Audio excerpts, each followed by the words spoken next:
Tayo po ay nagtitipon-tipon sa ngalan ng Ama, ng Anak at ng Espiritu Santo. Amen.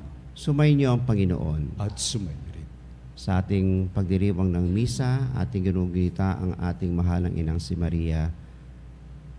At bilang paghahanda sa ating pagdiriwang, ating ihanda ang ating mga sarili sa pag-amin sa ating mga kasalanan at paghiling na may pakumbaba sa ating mga sa pagbibigay ng Panginoon ng kanyang kapayapaan at paghihilom sa atin. Inaamin ko sa makapangyarihang Diyos At sa inyo, mga kapatid, nalubha ako nagkasala sa isip, sa salita, sa gawa, at sa aking pagkukulang. Kaya isinasamo ko sa mahal na Birheng Maria, sa lahat ng mga anghel at mga banal, at sa inyo mga kapatid na ako'y ipanalangin sa Panginoong ating Diyos. Kaawa nawa tayo na makapangyarihang Diyos, patawarin tayo sa ating mga kasalanan at patnubayan tayo sa buhay na walang hanggan. Amen. Panginoon, kaawaan mo kami. Panginoon, kaawaan Kristo, mo kami. kaawaan mo kami. Kristo, kaawaan mo kami. Panginoon, kaawaan mo kami. Panginoon, kaawaan mo kami. Manalangin tayo. Ama naming makapangyarihan, ipagkaloob mong kami magkamit kailanman ng kalusugan at kagalingan sa aming katawan at kalooban. Pakundangan sa pagdalangin ng laging birheng si Santa Mariang Mahal, kami naway mahango sa hapis sa kasalukuyan at makinabang sa kaluwalhatiang walang katapusan. Sa pamamagitan ni Jesucristo kasama ng Espiritu Santo, magpasawalang hanggan. Amen. Pagbasa mula sa aklat ni Propeta Daniel. Akong si Daniel ay nabagabag sa pangitaing yaon. Kaya't nilapitan ko ang isang naroon at tinanong tungkol sa mga bagay na aking nasaksihan. At ipinaliwanag naman niya sa akin. Ang sabi niya, ang 4 na hayop ay 4 na haring lilitaw sa daigdig. Ngunit ang mga banal ng kataas-taasang Diyos ang bibigyan ng karapatang mamahala magpakailanman. Sabik na sabik akong malaman ang kahulugan ng ika-4 na halimaw dahil sa malaking kaibahan nito sa 3 at sa nakatatakot nitong anyo. Bakal ang mga ngipin at tanso ang mga panga. Dinudurog nito sa kanilululon ang lahat ng abutan at tinatapakan ang matira. Nananabik din akong malaman ang ibig sabihin ng 10 sungay at ang kahulugan noong isang sungay na tumubo at ikinabunot ng 3. Ibig ko ring malaman ang kahulugan ng mata nito at ng bibig na pawang kapalaluan ang sinasabi at kung bakit ang sungay na ito'y mas malaki kaysa iba. Samantalang ako'y nakatingin, nakita kong dinigma nito at nilupig ng sungay ang mga lingkod ng Diyos. Pagkatapos, dumating ang nabubuhay magpakailanman at nagbigay ng hatol sa panig ng malingkod ng Diyos. Dumating ang araw para ibigay sa bayan ng Diyos ang pamamahala sa kaharian. Ganito ang sinabi niya sa akin, ang ika-4 na hayop ay ika-4 na kahariang babangon sa daigdig. Kaiba ito sa lahat ng kaharian, pagkat masasakop nito ang sandaigdigan, yuyurakan at iiwang luray-luray. Ang 10 sungay ay kumakatawan sa 10 hari. Sa gitna nito'y mayroong isang sisilang. Iba ito sa karamihan at sa kanyang pagtayo. 3 hari ang mabubuwal. Magsasalita siya laban sa kataas-taasan at pahihirapan niya ang mga hirang ng Diyos. Kung maaari babaguhin ang kautusan at mga gawaing pangrelihiyon. Ang mga hirang ay ipapailalim sa kanyang kapangyarihan sa loob ng 3 taon at kalahati. Ngunit siya'y hahatulan. Kukunin sa kanya ang kaharian at dudurugin siya ng lubusan. Ang kaharian, pati ang karangalan, ay ibibigay sa mga hirang ng kataas-taasan. Sila ang maghahari magpakailanman at maglilingkod sa kanila ang lahat ng kaharian. Ang salita ng Diyos. Salamat sa Diyos.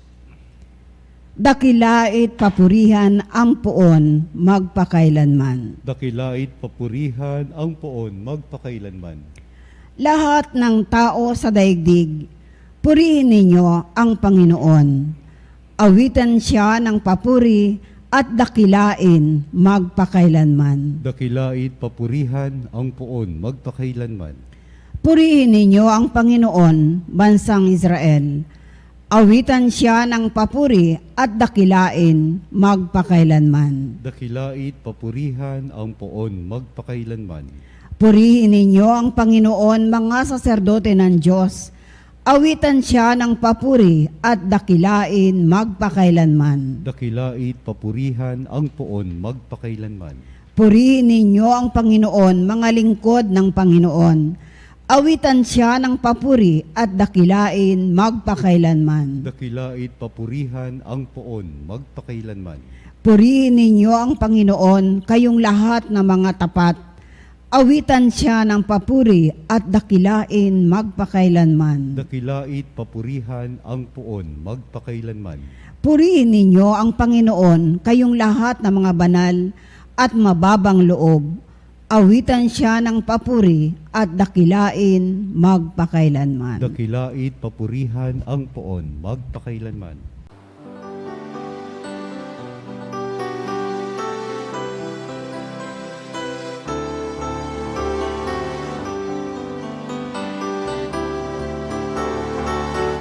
Alleluia, alleluia, alleluia. Alleluia, alleluia, alleluia, alleluia. Alleluia, alleluia, alleluia. Alleluia, alleluia, alleluia, alleluia.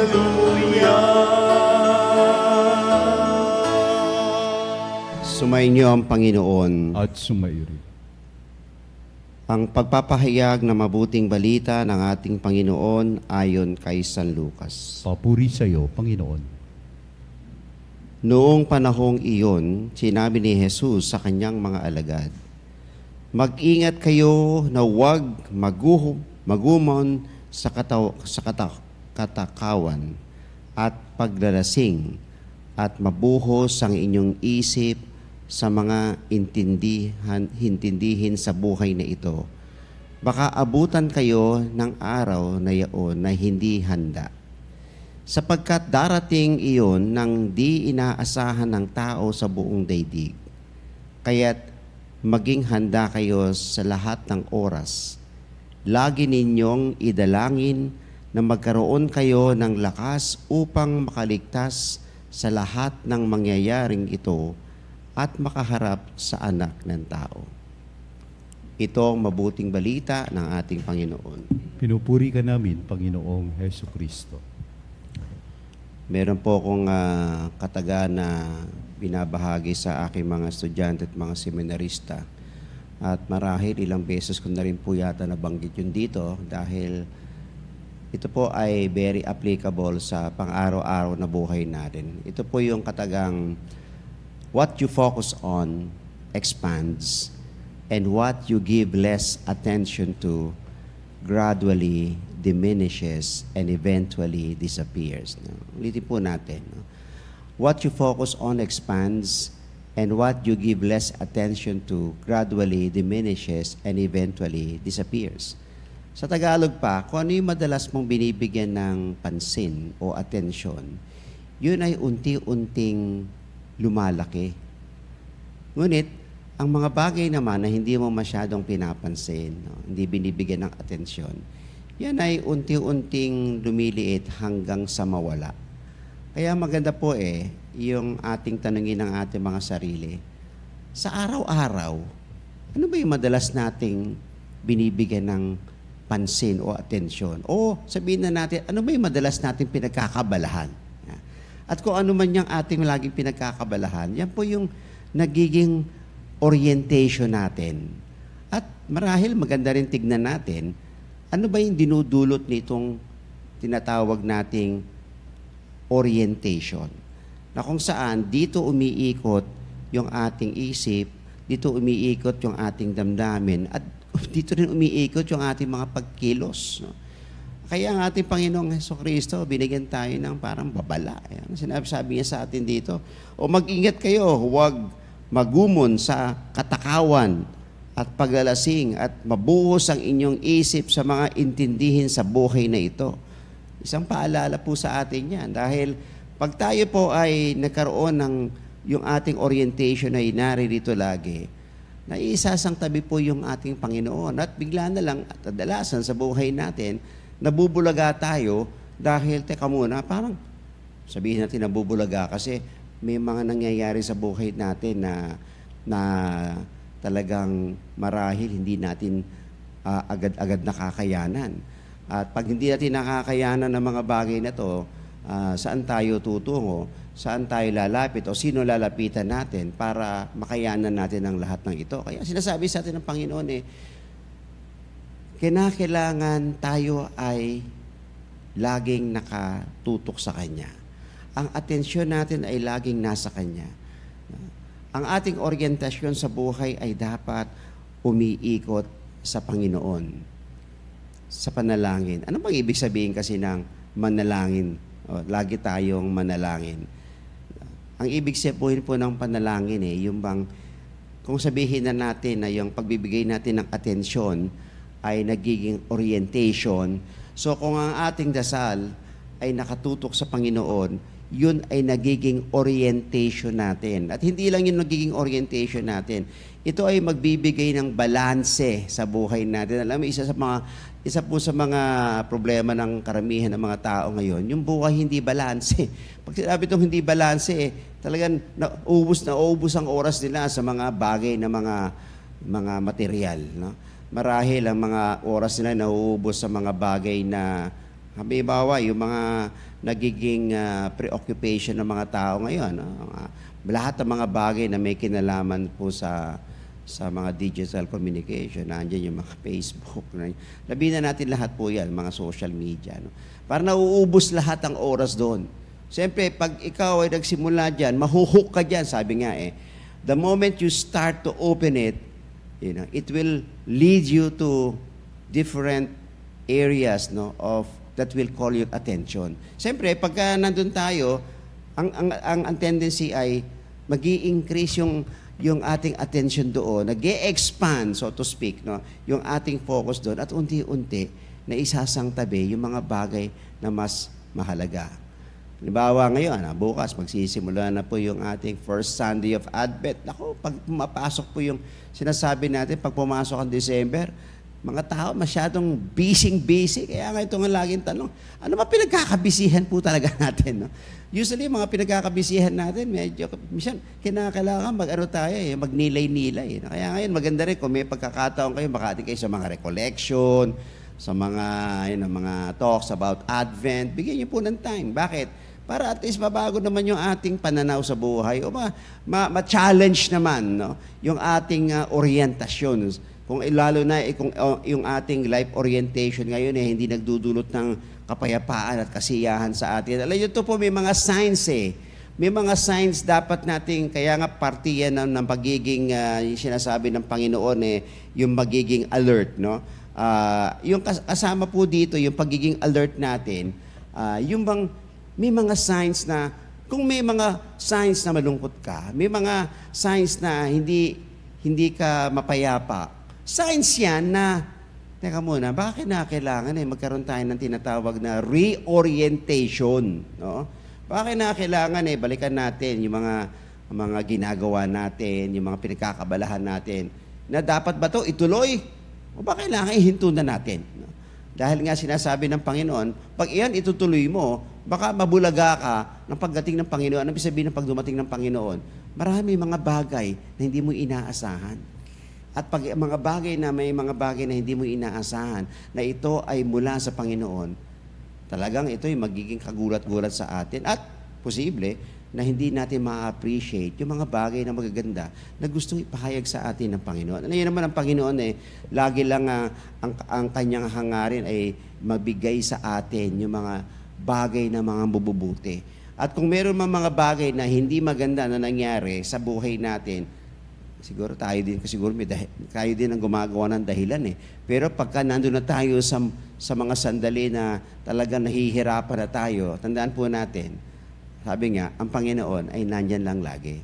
Sinasabi nga, yung madalas na paalala sa atin yung, "Come to me, all of you who find life burdensome, and I will refresh you." Kaya, ito na po ang paanyaya sa atin. Pagmasdan muli natin, balikan natin ang ating orientation sa buhay. At naway, makita at mapaalalahanin tayo at seryosohin natin ang mga salita ng Panginoon. Huwag magumon sa katakawan at sa paglalasing at mabuhos ang inyong isip sa mga intindihin sa buhay na ito. Dahil mas higit pa ang ibinibigay sa atin ng Panginoon.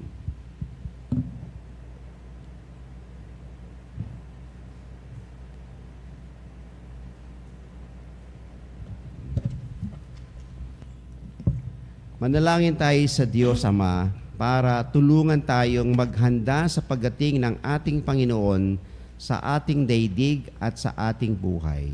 Ating itutugon, Panginoon, dinggin mo ang aming panalangin. Panginoon, dinggin mo ang aming panalangin. Ang simbahan naway huwag magkulang na paalalahanan ang mga sumasampalataya ukol sa pangangailangan ng pagiging aktibong pagbabantay at bilang paghahanda sa pagbabalik ng Panginoon na may panalangin at paggawa ng kabutihan. Manalangin tayo sa Panginoon. Panginoon, dinggin mo ang aming panalangin. Bilang isang pamayanan, naway hindi natin makaligtaang malaman ang pagdating ni Kristo sa pamamagitan ng mga taong nakakasalamuhan natin sa araw-araw. Manalangin tayo sa Panginoon. Panginoon, dinggin mo ang aming panalangin. Tayo naway magpakita ng habag sa mga dumaranas ng pagdurusa sa kanilang buhay. Manalangin tayo sa Panginoon. Panginoon, dinggin mo ang aming panalangin.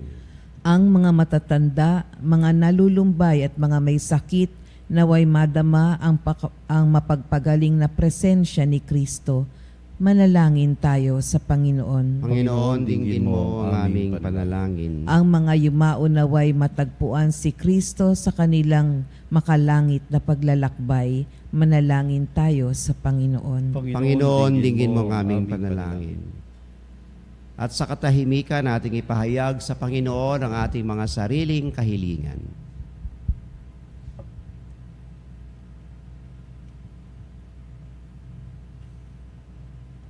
Manalangin tayo. Panginoon, dinggin mo ang aming panalangin. Panginoong Diyos, bigyan mo kami ng bagong pangarap habang kami hinihintay na may masayang pag-asa ang pagdating ng iyong anak na si Jesucristo. Amen. Amen.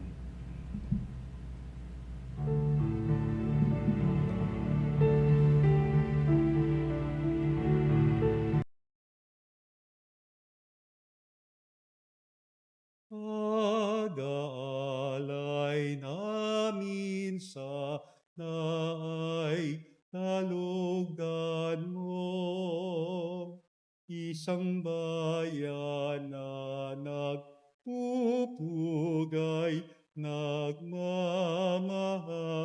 sa'yo. Saan yun itong tinapay na nagdudulot ng buhay at alak na sa gisag ng bigay mong kaligtasan.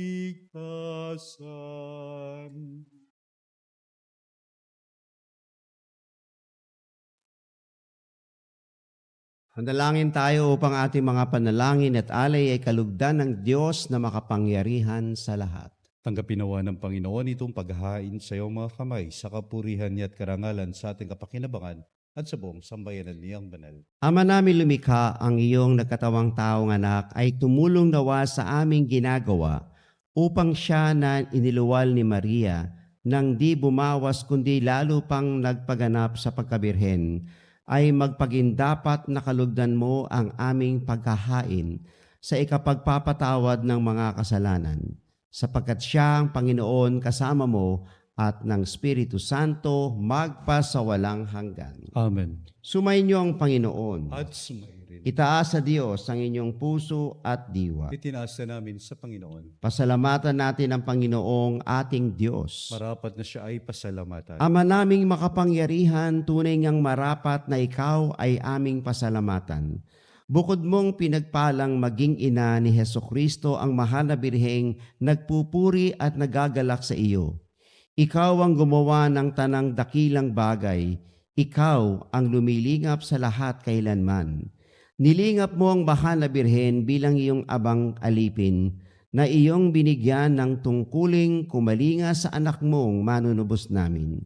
Kaya kaisa ng mga anghel na nagsisiawit ng papuri sa iyo na walang kumpay sa kalangitan, kami nagbubunyi sa iyong kadakilaan.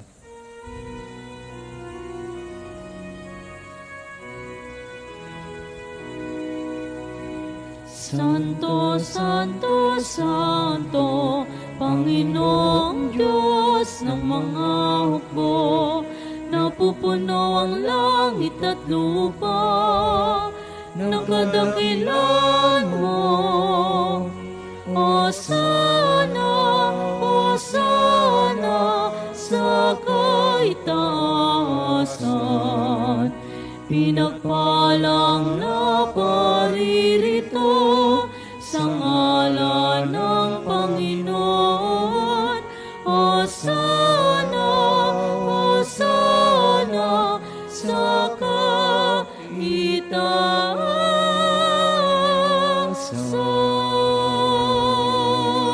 Ama naming banal, ikaw ang bukal ng tanang kabanalan. Kaya't sa pamamagitan ng iyong Espiritu, gawin mong banal ang mga kaloob na ito, upang para sa amin ay maging katawan at dugo ng aming Panginoong Hesukristo. Bago niya pinagtiis ang kusang loob na maging handog, hinawakan niya ang tinapay, pinasalamatan kaniya. Pinaghati-hati niya iyon, iniabot sa kanyang mga alagad at sinabi, "Tanggapin ninyong lahat ito at kanin. Ito ang aking katawan na ihahandog para sa inyo."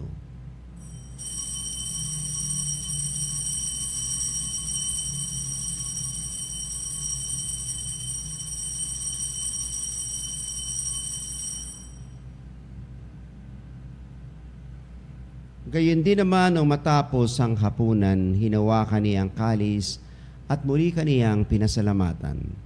Iniabot niya ang kalis sa kanyang mga alagad at sinabi, "Tanggapin ninyong lahat ito at inumin. Ito ang kalis ng aking dugo, ng bago at walang hanggang tipan. Ang aking dugo na ibubuhos para sa inyo at para sa lahat sa ikapapatawad ng mga kasalanan.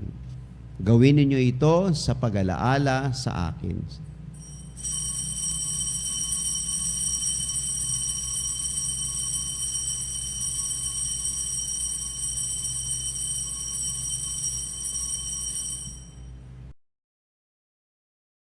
Ipahayag natin ang misteryo ng ating pananampalataya.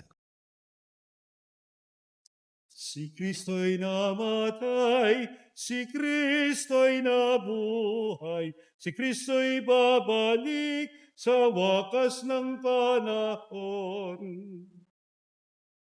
Ama, ginagawa namin ngayon ang pag-alala sa pagkamatay at muling pagkabuhay ng iyong anak. Kaya tinialay namin sa iyo ang tinapay na nagbibigay buhay at ang kalis na nagkakaloob ng kaligtasan. Kami nagpapasalamat dahil kaming iyong minarapan at tumayo sa harap mo para maglingkod sa iyo. Isinasamo namin kaming magsasalo-salo sa katawan at dugo ni Kristo ay mabuklod sa pagkakaisa sa pamamagitan ng Espiritu Santo. Ama, lingapin mong iyong simbahang laganap sa buong daigdig.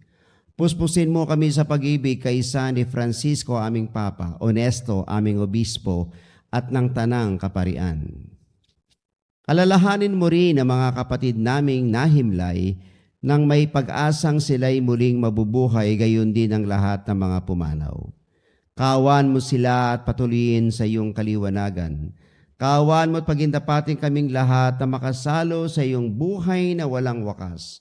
Kaisa ng mahal na Birheng Maria ng Ina ng Diyos, kaisa ni San Jose ang kanyang kabiyak na puso, kaisa ng mga apostol at ang lahat ng mga banal na namuhay dito sa daigdig ng kalugod-lugod sa iyo.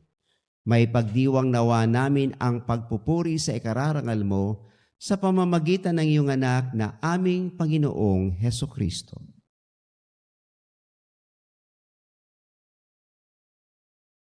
Sa pamamagitan ni Kristo, kasama niya at sa Kanya, ang lahat ng parangal at papuri ay sa iyo, Diyos Amang makapangyarihan, kasama ng Espiritu Santo, magpasawalang hanggan. Amen, amen, amen.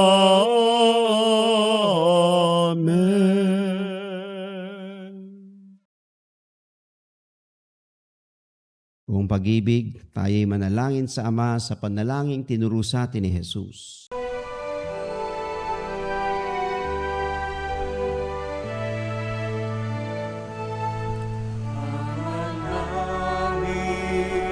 Sumasalangit ka, sambahin ang ngalan mo, mapasa amin ang kaharian mo, sundin ang loob mo. Dito sa lupa, parang sa langit, bigyan mo po kami ngayon ng aming kakanin sa araw-araw at paglawarin mo kami sa aming mga sala para na pagpapatawad namin sa nakakasala sa amin, at huwag mo kami ipahintulot sa gusto, at yadya mo kami sa lahat ng masama. Hinihiling nami kami yadya sa lahat ng masama, pagkalooban ng kapayapaan araw-araw, iligtas sa kasalanan at ilayo sa lahat ng kapahamakan, samantalang aming pinananabikan ng dakilang araw ng pagpapahayag ng tagapagligtas naming si Hesukristo. Sapagkat iyo ang kaharian at ang kapangyarihan at ang kapurihan, magpakailanman. Amen. Panginoong Hesukristo, sinabi mo sa iyong mga apostol, kapayapaan ang iniwan ko sa inyo, ang aking kapayapaan ang ibinibigay ko sa inyo. Tunghayan mo ang aming pananampalataya at huwag ang aming pagkakasala. Pagkalooban mo kami ng kapayapaan at pagkakaisahin sa iyong kalooban, kasama ng Espiritu Santo, magpasawalang hanggan. Amen. Ang kapayapaan ng Panginoon ay laging sumainyo. At sumairi. Tayo'y magpahayag ng kapayapaan sa isa't isa. Kapayapaan po sa inyong lahat, mga kapanalig. Kordero ng Diyos na nag-aalis ng mga kasalanan ng sanlibutan, maawa ka sa amin. Kordero ng Diyos na nag-aalis ng mga kasalanan ng sanlibutan, maawa ka sa amin. Kordero ng Diyos na nag-aalis ng mga kasalanan ng sanlibutan, ipagkaloob mo sa amin ang kapayapaan. Narito si Jesus, ang kordero ng Diyos na nag-aalis ng mga kasalanan ng sanlibutan. Mapapalad tayong tinawag upang tanggapin siya. Panginoon, hindi ako karapat-dapat na magpatuloy sa iyo, ngunit sa isang salita mo lamang ay gagaling na ako.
Manalangin tayo. Ama naming mapagmahal, sa pagsasalo namin sa banal na pakikinabang, ang iyong kagandahang loob ay aming hinihiling upang ang pagpaparangal namin sa mahal na Birhen at pagtulad namin sa Kanya ay magpagindapat na aming paglingkuran ang pagganap sa kaloob mong kaligtasan. Sa pamamagitan ni Jesucristo kasama ng Espiritu Santo, magpasawalang hanggan. Amen. Sumainyo ang Panginoon At sumairin. at pagpalainawa tayo ng makapangyarihang Diyos, Ama, Anak, at Espiritu Santo. Amen. Humayo tayo, taglay ang kapayapaan at pag-ibig ni Kristo. Salamat sa Diyos.